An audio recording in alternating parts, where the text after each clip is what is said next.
इस वीडियो में कर्म की गुह्य गति का 5वां पार्ट शुरू करने जा रहे हैं और आपके सामने प्रस्तुत कर रहे हैं। सभी अपने को लाइट और माइट हाउस समझते हो। जहाँ लाइट होती है वहाँ कोई भी पाप का कर्म नहीं होता है। तो सदा लाइट हाउस रहने से माया कोई पाप कर्म नहीं करा सकती। पुण्य आत्मा संकल्प में भी कोई पाप कर्म नहीं कर सकती है। और पाप वहां होता है जहां बाप की याद नहीं होती। तो आज मैं पुण्य आत्मा हूं।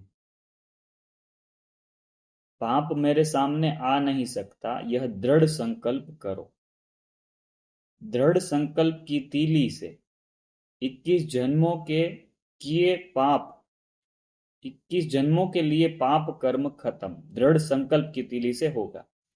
बाप दादा भी ऐसे हिम्मत रखने वाले बच्चों को मुबारक देते हैं। 7 मार्च 1981। दूसरा वाक्य है, जो भी संकल्प करो बोलो संबंध व संपर्क में आओ। सिर्फ चेकिंग करो कि ये बाप समान है। फॉलो फादर की भी बड़ी गुह्य गति है ऐसा कहा है। जन्म से फॉलो फादर, स्थापना के कार्य में साथ और सहयोग में कितने समय से कितने परसेंट में फॉलो किया। देखा कैसे चेकिंग करनी है। पालना के कार्य में कहां तक फॉलो किया। अपने और औरों की विघ्न विनाशक कार्य में कहां तक फॉलो किया। यह हिसाब की मार्क्स मिलाकर टोटल के हिसाब से फाइनल नंबर होता है। 25 मार्च 1981। जब से ब्राह्मण जीवन तब से इसी महान कर्तव्य का संकल्प किया। ब्राह्मण जीवन का मुख्य कर्म ही यह है। मानव जीवन में हर एक आत्मा की विशेष 2 धारणाएं हैं। मानव जीवन में 2 धारणाएं। कौन सी धारणाएं? एक धर्म, दूसरा कर्म है। धर्म में स्थित होना है और कर्म करना है। धर्म के बिना जीवन के कर्म में सफलता मिल नहीं सकती। धर्म के बिना जीवन में कर्म में सफलता नहीं मिल सकती। धर्म अर्थात विशेष धारणा, मैं क्या हूं। इसी धारणा अर्थात धर्म के आधार से मुझे क्या करना है वह बुद्धि में स्पष्ट होता है। असमर्थ कर्म की अयथार्थ धारणा है। असमर्थ कर्म की अयथार्थ धारणा है अर्थात मैं मानव हूं, मेरा धर्म ही मानव धर्म है, जिसको देह अभिमान कहते हैं। इसी धर्म के आधार पर कर्म भी उल्टे हुए। ऐसे ब्राह्मण जीवन में भी यथार्थ यह धारणा है कि मैं श्रेष्ठ आत्मा हूं। मैं श्रेष्ठ आत्मा सुख आनंद स्वरूप हूं। इसी आधार पर कर्म बदल गया ना। यह स्मृति आई तो कर्म बदल गए। रोज नया नया टाइटल स्मृति में रखो अर्थात उसी टाइटल के धारणा स्वरूप धर्मात्मा बन कर्म करो। स्वमान में रहकर धर्मात्मा बन कर्म करो। कर्म करते धर्म को न छोड़ो। धर्म और कर्म का मेल होना यही संगम युग की विशेषता है। 5 अप्रैल 1981। हर कर्म करते हुए अपनी स्थिति श्रेष्ठ रहे उसके लिए कौन सा एक शब्द सदा स्मृति में रखो। ट्रस्टी। अगर कर्म करते ट्रस्टीपन की स्मृति रहे तो स्थिति श्रेष्ठ बन जाएगी, क्योंकि ट्रस्टी बनकर चलने से सारा ही बोझ बाप पर पड़ जाता है। आप सदा डबल लाइट बन जाते। बहुत सरल युक्ति है कि ट्रस्टी बन जाओ। 13 अप्रैल 1981। ब्राह्मण जीवन में कर्म बंधन का जीवन नहीं होता। ध्यान से समझना, कर्मयोगी का जीवन होता है। ब्राह्मण जीवन कर्मयोगी का जीवन। मालिक बन कर्म करते तो कर्म बंधन नहीं हुआ, लेकिन कर्मेंद्रियों के मालिक बन जाओ। जो चाहे, जैसा कर्म चाहो, जितना समय कर्म करना चाहो वैसे कर्मेंद्रियों से कराने वाले होंगे। ब्राह्मण अर्थात फरिश्ता। 17 अक्टूबर 1981। मधुबन है मशीन और मधुबन निवासी है फोटो। तो आपके हर कर्म विधाता की कर्म रेखाएं बताते। कर्म द्वारा ही भाग्य की लकीर खींचते हो, तो आप सबका हर कर्म श्रेष्ठ भाग्य की कर्म की लकीर खींचने वाला हो। आपका हर कर्म कर्म की लकीर खींचने वाला हो। बाप दादा का हर कर्म स्व के प्रति और अनेकों के प्रति भाग्य की लकीर खींचने वाला रहा, ऐसे ही बाप समान। 24 अक्टूबर 1981। सभी अपने को स्वदर्शन चक्रधारी समझते हो। बाप की जितनी महिमा है उसी महिमा स्वरूप बने हो। जैसे बाप के हर कर्म चरित्र के रूप में अभी भी गाए जाते हैं, ऐसे आपके भी हर कर्म चरित्र समान हो रहे हैं। ऐसे चरित्रवान बने हो। कभी साधारण कर्म तो नहीं होते हैं। जो बाप के समान स्वदर्शन चक्रधारी बने हैं, उनसे कभी भी साधारण कर्म हो नहीं सकते। जो भी कार्य करेंगे उसमें सफलता समाई हुई होगी। सफलता होगी या नहीं होगी, यह संकल्प भी नहीं उठ सकता।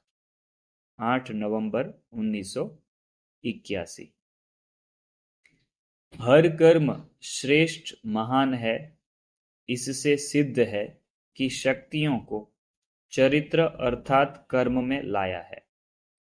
निर्बल आत्मा है या शक्तिशाली आत्मा है, सर्वशक्ति संपन्न है या शक्ति स्वरूप संपन्न है, यह सब पहचान कर्म से होती है। क्योंकि कर्म द्वारा ही शक्ति और परिस्थिति के संबंध व संपर्क में आते हो। कर्म द्वारा ही संबंध संपर्क में आते हो परिस्थिति के। इसलिए नाम ही है कर्म क्षेत्र, कर्म संबंध, कर्म इंद्रियां, कर्म योग। कर्म के ऊपर कौन से नाम है वह बाबा ने बताया। तो इस साकार वतन की विशेषता ही कर्म है। जैसे निराकार वतन की विशेषता कर्मों से अतीत अर्थात न्यारे हैं, ऐसे साकार वतन अर्थात कर्म। साकार वतन में है तो कर्म करना ही है। कर्म श्रेष्ठ है तो श्रेष्ठ प्रारब्ध है। कर्म भ्रष्ट होने के कारण दुख की प्रारब्ध है। दोनों का आधार कर्म है। श्रेष्ठ प्रारब्ध और दुख की प्रारब्ध, दोनों का आधार कर्म है। कर्म रूपी दर्पण द्वारा अपनी शक्ति स्वरूप को जान सकते हो। अगर कर्म द्वारा कोई भी शक्ति का प्रत्यक्ष रूप नहीं दिखाई देता है, तो कितना भी कोई कहे कि मैं मास्टर सर्वशक्तिवान हूं, लेकिन कर्म क्षेत्र पर रहते कर्म में नहीं दिखाया तो कोई नहीं मानेगा। कोई मानेगा उस टाइम पे अगर कर्म क्षेत्र पर नहीं दिखाया तो। आज बाप दादा शक्ति सेना की शक्ति को देख रहे थे।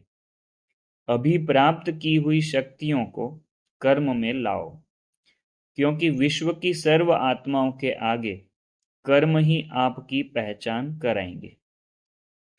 कर्म से वह सहज जान लेंगे। कर्म सबसे स्थूल चीज है, संकल्प सूक्ष्म शक्ति है।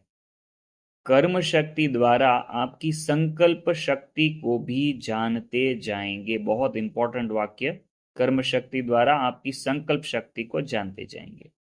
मनसा सेवा कर्मणा, मनसा से कर्मणा श्रेष्ठ है। कर्म द्वारा शक्ति स्वरूप को दर्शन अथवा साक्षात्कार कराओ तो कर्म द्वारा संकल्प शक्ति तक पहुंचना सहज हो जाएगा। नहीं तो कमजोर कर्म सूक्ष्म शक्ति बुद्धि को भी संकल्प को भी नीचे ले आएंगे। जैसे धरती की आकर्षण ऊपर की चीज ले आती है। 19 मार्च 1982। आज बाप दादा अपने सर्व विकर्माजित अर्थात विकर्म सन्यासी आत्माओं को देख रहे हैं, विकर्म सन्यासियों को देख रहे हैं। ब्राह्मण अर्थात श्रेष्ठ कर्म करना और विकर्म का सन्यास करना, विकर्म का सन्यास करना है। हर एक ब्राह्मण बच्चे ने ब्राह्मण बनने का श्रेष्ठ संकल्प किया कि हम सभी अब विकर्मी से सुकर्मी बन गए। सुकर्मी आत्मा श्रेष्ठ ब्राह्मण आत्मा कहलाई जाती है। तो संकल्प ही है विकर्माजीत बनने का। जैसे विकर्माजीत विष्णुवंशी विकर्म व विकल्प व तमोगुणी कर्म व संकल्प नहीं कर सकते, यह ब्राह्मण धर्म के हिसाब से निषेध है। तमोगुणी कर्म व संकल्प नहीं कर सकते। कर्मेंद्रियों का जो कर्म के साथ संबंध है, उस कर्म के हिसाब से विकर्म का त्याग करना है। विकर्म के त्याग बिना सुकर्मी व विकर्माजीत बन नहीं सकते। 11/4/1982। कोई भी कार्य करते बाप की याद में लवलीन रहो। लवलीन आत्मा कर्म करते भी न्यारी रहेगी। कर्मयोगी अर्थात याद में रहते हुए कर्म करने वाला सदा कर्म बंधन मुक्त रहता है। कर्मयोगी याद में कर्म करने वाला कर्म बंधन मुक्त रहता है। ऐसे अनुभव होगा जैसे काम नहीं कर रहे हैं लेकिन खेल कर रहे हैं। किसी भी प्रकार का बोझ व थकावट महसूस नहीं होगी।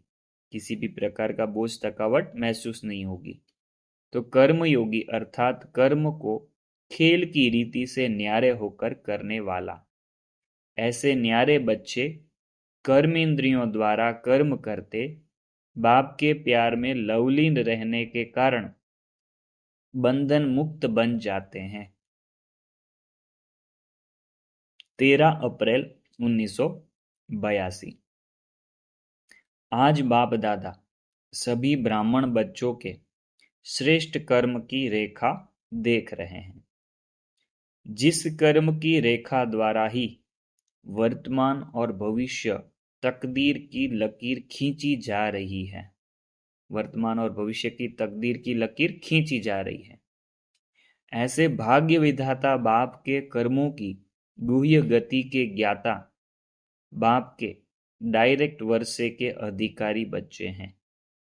साथ साथ स्वयं विधाता बाप ने सभी बच्चों को गोल्डन चांस दिया है। कौन सा गोल्डन चांस? कि विधाता के बच्चे हो, इसलिए जो जितना भाग्य बनाना चाहे, जितना सर्व प्राप्ति स्वरूप बनना चाहे, हर एक को संपूर्ण अधिकार है। 9 मई 1983। जैसा लक्ष्य होगा वैसे लक्षण स्वतः आ जाते हैं। लक्ष्य होगा बेहद का तो लक्षण भी बेहद के आएंगे, नहीं तो हद में फंसे रहेंगे। बेहद का लक्ष्य तो बेहद में आएंगे। सदा बाप की हूं, बेहद की हूं, इसी स्मृति से सर्व आत्माओं के प्रति शुभ संकल्प द्वारा सेवा करते चलो। मुख द्वारा भी और संकल्प द्वारा भी, दोनों साथ साथ हो। मुख द्वारा किसको भल समझाओ, लेकिन जब तक शुभ भावना का बल उस आत्मा को नहीं देंगे तो फल नहीं निकलेगा। शुभ भावना नहीं देंगे तब तक फल नहीं निकलेगा। मनसा वाचा दोनों इकट्ठी सेवा हो। 11 मई 1983। देह के कर्म जैसे जिसका नेचर होता है आराम से रहना, आराम से समय पर खाना, चलना, यह भी कर्म का बंधन अपने तरफ खींचता है। आराम आराम से सब करते हैं तो भी वो बंधन बन जाता है। इस कर्म के बंधन अर्थात आदत से परे, क्योंकि निमित्त हो। जब आप सभी आत्माएं कर्म के बंधनों से देह के संस्कार स्वभाव से न्यारे नहीं होंगे तो कैसे औरों को कैसे करेंगे।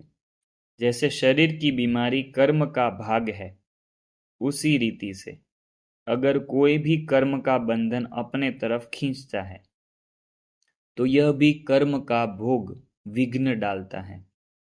जैसे शारीरिक व्याधि कर्म भोग अपनी तरफ बार बार खींचता है, दर्द होता है तो खींचता है ना, तो कहते हो क्या करें, कैसे करें। वैसे तो ठीक है, लेकिन कर्म भोग कड़ा है। कर्म भोग कोई भी कर्म योगी बनने नहीं देगा। बहुत इंपॉर्टेंट कि कर्म भोग कोई भी कर्म योगी बनने नहीं देगा, कोई को भी। 24 फरवरी 1984। सारे दिन की राज्य कारोबार को देखो। आंख रूपी मंत्री ने ठीक कार्य किया, कान रूपी मंत्री ने ठीक कार्य किया, सबकी डिपार्टमेंट ठीक रही या नहीं, यह चेक करते हो या थक कर सो जाते हो। वैसे कर्म करने से पहले ही चेक करो फिर कर्म करना है। पहले सोचना फिर करना, पहले करना फिर सोचना, यह नहीं। टोटल रिजल्ट निकालना अलग बात है, लेकिन ज्ञानी आत्मा पहले सोचेगी फिर करेगी। तो सोच समझ कर हर कर्म करते हो। पहले सोचने वाले हो या पीछे सोचने वाले हो। अगर ज्ञानी पीछे सोचे उसको ज्ञानी नहीं कहेंगे। स्वराज्य है तो विश्व राज्य है ही। 24 अप्रैल 1984। 84। बाप तो चतुर सुजान है, लेकिन मास्टर चतुर सुजान भी कम नहीं। हम सब कौन है? मास्टर चतुर सुजान। इसलिए यथाशक्ति आत्मा से अब मास्टर सर्वशक्तिमान बनो, करने वाले बनो। स्वतः ही शक्तिशाली कर्म का फल शुभ भावना श्रेष्ठ कामना का फल प्राप्त होगा। सर्व प्राप्ति स्वयं ही आपके पीछे परछाई के समान अवश्य आएगी। सिर्फ ज्ञान सूर्य की प्राप्त हुई शक्तियों की रोशनी में चलो तो सर्व प्राप्ति रूपी परछाई आपे ही पीछे पीछे आएगी। 29/4/1984। सतयुगी आत्माओं ने खा पीकर जो बचाया होगा वह क्षत्रियों को त्रेता में मिलेगा। कर्म के खेत का पहला पुर ब्राह्मण सो देवताओं को मिलता है और दूसरा पुर क्षत्रियों को मिलता है। खेत के पहले पुर की टेस्ट और दूसरे पुर में टेस्ट क्या हो जाती है, यह तो जानते हो ना। सतयुग और त्रेता में क्या फर्क रहेगा, वो बाबा पूछ रहे हैं। 3 मई 1984। आप श्रेष्ठ आत्माओं का इस समय सहज योगी राजयोगी जीवन का हर कदम हर कर्म नए विश्व का विधान बन जाता है। ब्राह्मणों की विधि सदा के लिए विधान बन जाती है। इसलिए दाता के बच्चे दाता, विधाता और विधि विधाता बन जाते हैं। आज लास्ट जन्म तक भी आप दाता के बच्चों के चित्रों द्वारा भक्त लोग मांगते ही रहते हैं। ऐसे विधि विधाता बन जाते हो जो अब तक भी चीफ जस्टिस भी सभी को कसम उठाने के समय ईश्वर व इष्ट देव का स्मृति स्वरूप बनाए कसम उठवाते हैं। कोर्ट में कसम उठवाते हैं ना, ऐसे। 11 मई 1984। बाप बच्चों को जो वर्षे का अधिकार देते हैं वह शिक्षक के रूप में ईश्वरीय पढ़ाई की प्रारब्ध व डिग्री देते हैं। वह क्या वर्णन करते हो? सर्वगुण संपन्न कहते हो व गुण संपन्न कहते हो। क्या कहते हैं? सर्वगुण संपन्न कहते हैं ना। संपूर्ण निर्विकारी 16 कला संपन्न कहते हो, 14 कला नहीं कहते हो। 100% संपूर्ण सुख शांति का वर्षा कहते हो ना। तो बनना भी ऐसा पड़ेगा या एक आधी कमजोरी चल जाएगी, ऐसे समझते हो? हिसाब किताब भी गहन है, भोलानाथ भी है, लेकिन कर्मों की गति का ज्ञाता भी है। देता भी कणे का घड़ा करके है, कणे का घड़ा करके देता है, और हिसाब भी कणे कणे का रखता है, करता है, कणे कणे का हिसाब भी करता है।